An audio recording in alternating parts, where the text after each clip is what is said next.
Well, welcome to the Friday Bubble. Today we're in the centre of Reims and Krug. I don't taste enough Krug, so I'm actually really looking forward to this today. And we're on edition 170th, can you believe?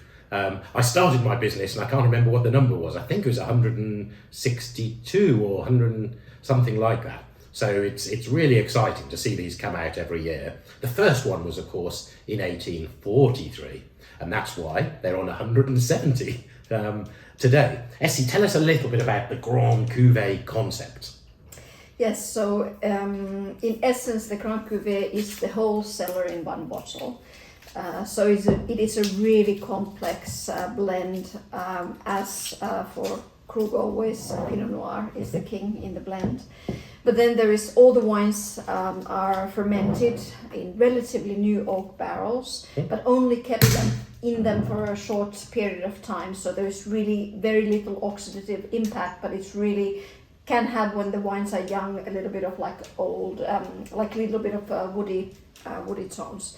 Yes, so in essence, the complexity of the blend is extraordinary. So usually around 200 wines are blended into the wine, and at the moment of blending, there might be something like 15 or even 20 years old. Right. So there really is a lot of work. The job of the tasting team is extraordinary to build all that complexity and richness into the wine. Now, all the statistics, save me having to remember them all today, is of course on the Krug app. So we are tasting, if the ID on the back is 12, 10, 28. So this will tell us everything we need to know. And I've got a brilliant cheat sheet here. So 195 separate wines from 12 different years. And of course, the dominant year is 2014. And the oldest wine is 1998, and this one was disgorged in the winter of 2020. While we're talking about disgorgement and Krug, one of the things I love with Krug is when they come out, they're young and vibrant and energetic.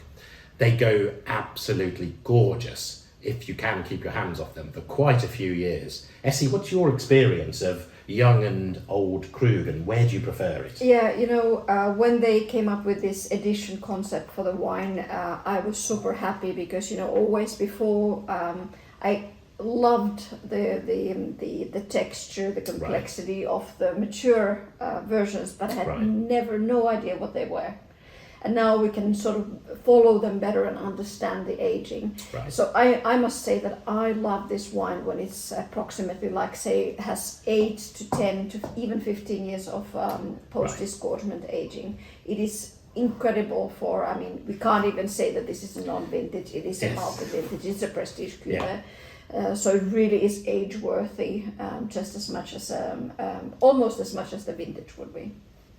And when they're like this, they just have so much energy at this stage. And this is already, it's already quite old. This was bottled in 2015.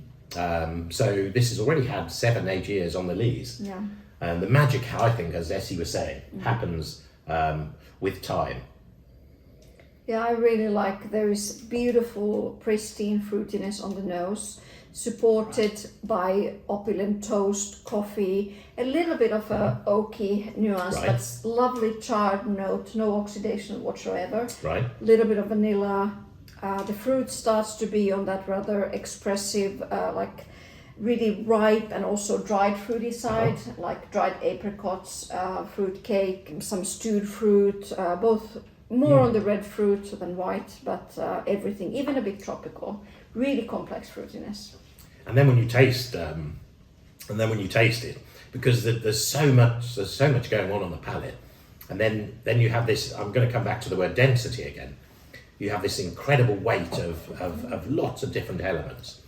You mentioned a little bit of coffee. You definitely pick that up. I often get with this champagne that lovely orangey bitterness to it. Yes. But on the palate, I must say that the acidity is charming. I mean, Krug always with the non-malolactic style, the acidity always brings vibrancy to the wine. But here, I think that the acidity, the 14 base comes through on the palate.